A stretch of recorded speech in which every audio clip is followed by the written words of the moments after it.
insane, and my certifications are that I'm insane. I'll start out talking about this topic by saying self-discipline does not have to equal self-hate. I think for a while I put so much pressure on myself to have like the perfect routine because like I needed to like improve myself. And what made habits so much easier for me is when I switched that into like I reframed it as self-love instead of self-hate. Like I deserve for my life to be easy, and these small things that I add to my life make my life easier, and I deserve that. Let's get into it. Number 1. Unfortunately, they're right when they say that working out will make you feel better. This to me though means finding a workout that works for you. Personally, I'm a solid core girly through and through. I started going a couple years ago and then I took a long break because it's expensive. But I started going again about a year ago and I've been pretty consistent. I'm on my 13-week streak because it's something that just works for me, and I feel like I'm somebody who gets so into like the latest workout fad that I'll go for like a month or 2 months and then I'll be like, well, now I'm bored and I don't want to do this anymore. So it did take a while for me to find something that I could stay consistent with. And that can also be really disheartening. And again, I think that's where like the discipline coming from self-love helps, where it's like just giving myself grace and just knowing that I would find something eventually. And I did. I think just like getting yourself moving, getting yourself active is, again, unfortunately, it truly, really, really, really does help. Again, like I love walking, I love solid core, but you just need to find what works for you, and it might take literally all of 2025, but that's okay, as long as you're figuring it out. And even if you're figuring it out and you go to one class 1 week and another class another week, like you're still moving, you're still getting those endorphins, all of those healthy chemicals released in your brain. Number 2 is reading every day. I am so phone addicted. Like if I could be on my phone from the time that I wake up to the time that I go to sleep, I would be. And I have been reading so much in 2024, and I just feel like it's broken up my phone time so well, and it's been so good for me. I also, along this note though, do want to say that I think that the content of what you read really matters.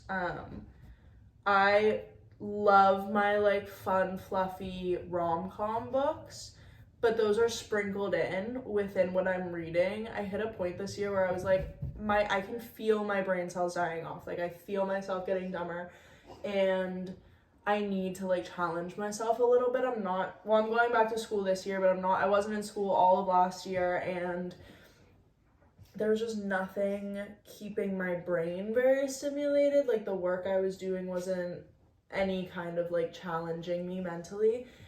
So I have been trying to like find books that do challenge me, that challenge my vocab a little bit. And like, again, similar to working out, like this is gonna look different for everybody. What challenges some people isn't gonna challenge other people. But I do encourage you in finding 20-30 minutes to read every single day, to find things that make you think. Maybe you have to go back and read a paragraph again. Maybe you have to go back and read a page again. That's okay. The whole point of this is self-improvement so that you can feel good. So try to challenge yourself. Why not? Try to learn. And that being said, read your stupid like romantasy books too. I love those. Like Court of Thorns and Roses was all I read for months on end. I had to make it through the series. So like read that stuff, read the fun stuff, but just try every once in a while, learn it. The third one is gonna be affirmations / like motivational talks in the morning. I either do this while I'm at my desk doing my makeup or in my car on my way to work. This one, I listen to The Wizard Liz, her morning affirmations, pretty much every single morning. This one feels silly. It feels silly, especially at first, especially if you're saying it out loud to yourself in the mirror. It can feel really silly and it can feel like it's not doing anything. I promise you, give it like a month of doing it every single day, and you'll notice difference. You'll notice a difference in your confidence, in the way that you hold yourself. I'm not big on like manifestation in like a woo-woo sense, but I am in the sense that like if you believe something hard enough, like you're just gonna make it happen. I don't think that you can just be like, I'm writing this in my journal and not taking any steps to make it happen and it's gonna happen. Like, I don't think that's how it works, but I do think that if you're consciously thinking about something and not just thinking about it, saying out loud to yourself every single day, you're gonna start to believe it. Like, it truly is just like a fake it till you make it kind of thing. I don't know what number I'm on. I think four. Another one that's annoying that people are right about when they say is drinking a lot of water. I am a caffeine addicted girl. I love my lattes, I love my coffee in the morning, but not before I've had water. I find that if I drink 40 ounces, which is one Hydro Flask, if I drink one of these before I have my latte in the morning, it doesn't give me any kind of like jittery, shaky anxiety feelings after after I've had my coffee. Water is so good for you in so many ways.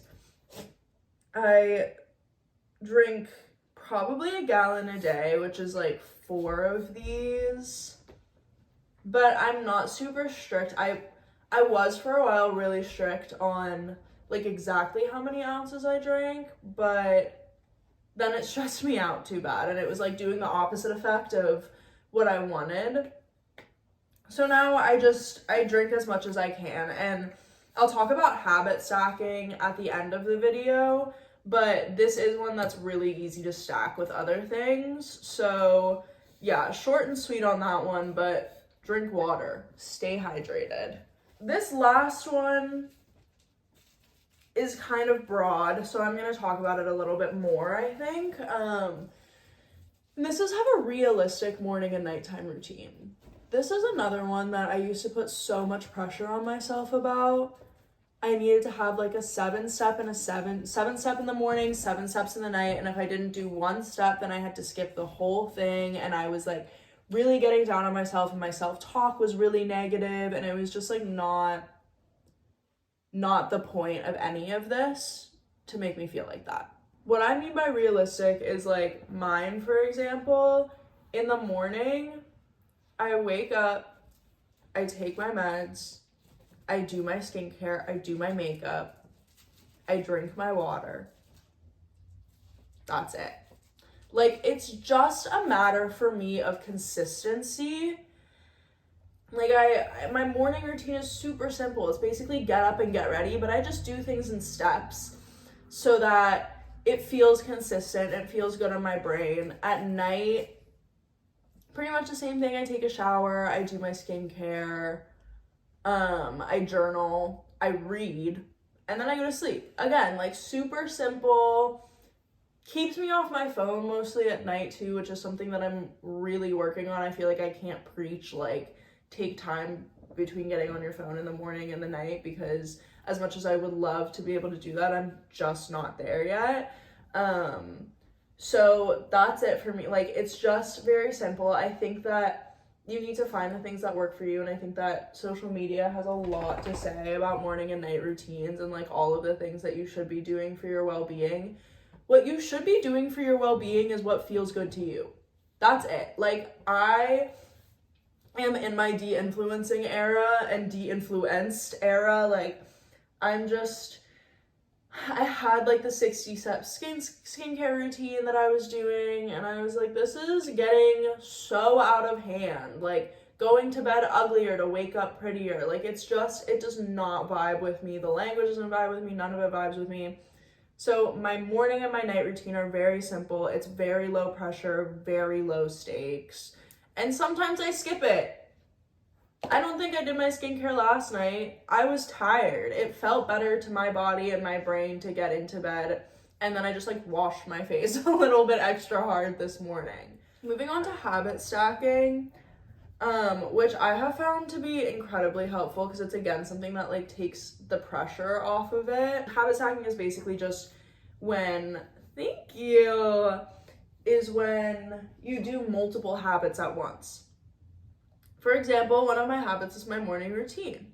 While I'm doing my routine, I also listen to my affirmations and I try to drink a whole one of my water bottles. And there's 3 habits out of the way right there. It's just little ways that you can stack things like that. Also, sometimes when I'm working out, I'll read. Like if I'm on the treadmill or if I'm on the Stairmaster, I'll have my Kindle and I'll be reading that as I work out. And then there's 2 more habits out of the way. Like, it's just a nice way to simplify things. I really truly believe that habits should be like as simple as possible to make your life as easy as possible. I don't think you need like 20 micro habits a day to like be the girl boss that you want to be. Like, just do the things that make you feel good because you deserve to feel good, not because you're not good enough now, just because it'll make you feel nice. I think that's all I got.